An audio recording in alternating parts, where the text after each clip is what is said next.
नमस्कार, स्वागत कर रहल छी जागो मैथिल में और हम शिवम कुमार चौधरी। एखन हम सब धरौरा में छी और धरौरा में एकटा हमरा पाछू अहाँ के ओहिना देखाइत हैत जे एकटा बस जे दरभंगा से यात्री से भर के आबैत रहे। धरौरा में जे छै से बस सड़क से उलट नीचा उतर के पलटी मारि देलकै। एहिमे का यात्री सबके जे छै से चोट लागल छै, जकरा प्राथमिक उपचार के लेल तुरंत में बहेरा पीएचसी लऽ गेल गेलैए और किछु आदमी के छै से अनुमंडल अस्पताल सेहो लऽ गेल गेलैए। हम सहभागी के कहबनि कनी नजदीक आबि कऽ अहाँके बस के जे छै से दृश्य देखाबे के प्रयास करतथि, क्योंकि जे हिसाब से बस गिरल छै ताहि हिसाबे काफ़ी यात्री के छै से चोट लागल हेतै। चूँकि एक तरफ गिरल छै तो एक तरफ पूरा कांच ताच सेहो फूटल छै, शीशा सब सेहो फूटल छै। अंदाजा कऽ सकै छियै जे एहिठमा कई प्रकार के, चूँकि एहिठमा हमरा देखा रहल यऽ जे कतौ कतौ हल्का के खून के मात्रा सेहो जे छै से बुझना जा रहा है। एकर मतलब ई छै जे यात्री के छै से चोट लागल छै और ओकर जहाँ तक शरीर में कटखुट सेहो आयल छै।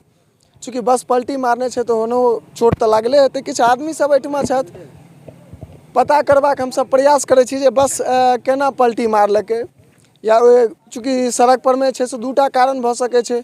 ड्राइवर के लापरवाही सबसे सर्वप्रथम, चूँकि आए दिन दुर्घटना में हमरा सबके देखै लए भेटैया ड्राइवर के गलती, और अन्यथा ई भेल हेतै जे मानि लिअ कोनो गाड़ी के पास दै के चक्कर में ध्यान इमहर इमहर भेल हेतै आ बस सीधा नीचाँ उतरि गेल हेतै।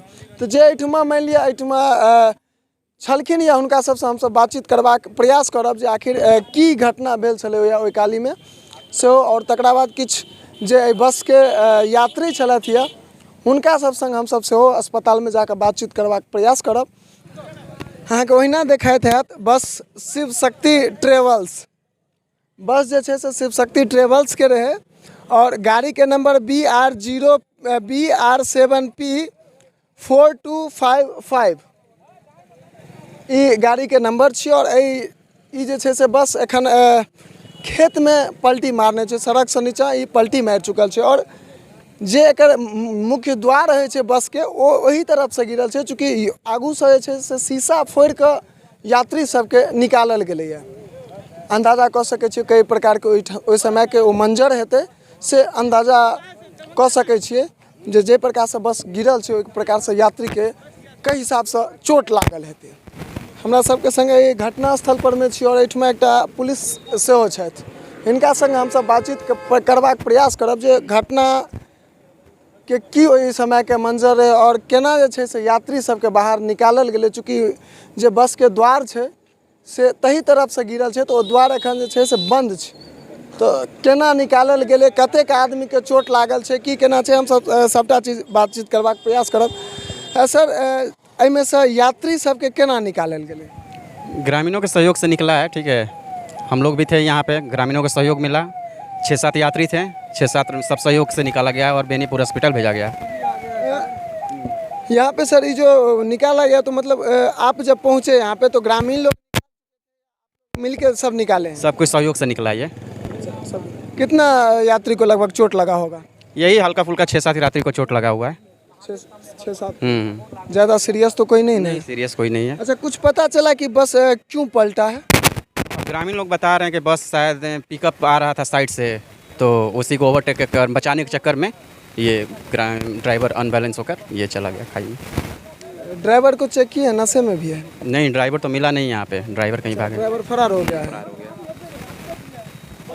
हम सब जखन विभिन्न जगह जाइ छी तो हालांकि दुर्घटना भऽ गेलैए तो एहिठमा नहीं कहबाक चाही, चूँकि ई समय ओहि चीज के नहीं छै, लेकिन लगभग जगह हमरा सबके देखे के लेल भेटैए जे बस के जे ड्राइवर रहे छै ओ नशा में रहे छै बहुत जगह। चूँकि पंडौल में लगातार जे छै से ओहिठमा जखन जाँच होइत रहे छै, जतेक भी गाड़ी के रोकल जाइ छै लगभग ओहिठमा से ई देखल जाइ छै जे मानि लिअ बस के जे ड्राइवर रहे छै से नशा में रहे छै। भऽ सकैया ओहिठमा जे छै से ड्राइवर नशा में होय और ओहि गलती से ई घटना भेलै। चूँकि जे सड़क के चौड़ाई छै ताहिमे दूटा बस आराम से जा आबि सकै छै, ओहिमे कोनो दिक्कत नहीं हेतै, तखन एकटा पिकअप के साइड दे में बस पलटी मारि देतै, कनी सोचे वाला बात जरूर छै।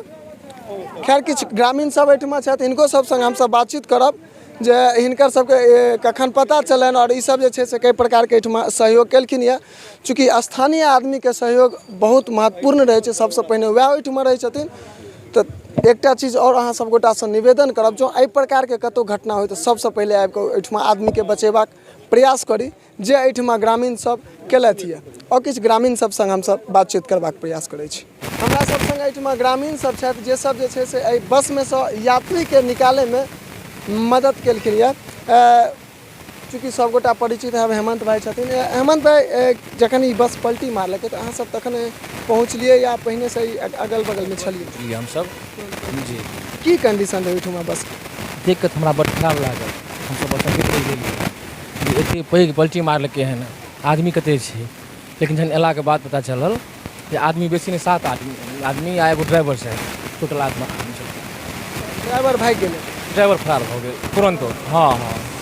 यात्री सबके कएटा के चोट लागल? एकेगो मोन घायल छै, हल्का फुल्का घायल एकेगो छै। बाकी नछोड़ जे छै ओ साक्षात महादेव तो छथिन, महादेव के पास जा रहलखिन। केना अहाँ सब जे छै से यात्रीके बसमे से निकाललिए? तो सब प्रशासन तुरंत पहुँच गया। 2-4 आदमी और छला, सब मुक्त घर पर धीरे धीरे आराम से निकल गए। अपनो चले तो एगो खाली उठबऽ पड़लै, बाकी अपने चले सब निकल गेला बाहर। देखियौ, कतहु भी जे घटना होइ छै और ओहिठामका जे आदमी रहै छथिन, सबसँ ओहि घटना परमे जे छै से ओहि जगह परमे पहुँच कऽ आदमीके बचेबाक प्रयास करै छथिन। और धन्यवादके पात्र ई सब छथि, या हिनका सबके चक्करमे जे मानि लिअ एहिठमा ई जे दुर्घटना भेलैए तऽ ओहिठमा ओहि यात्री सबके बचेबाक ई सब जे छै से लगातार प्रयास केलथि यऽ।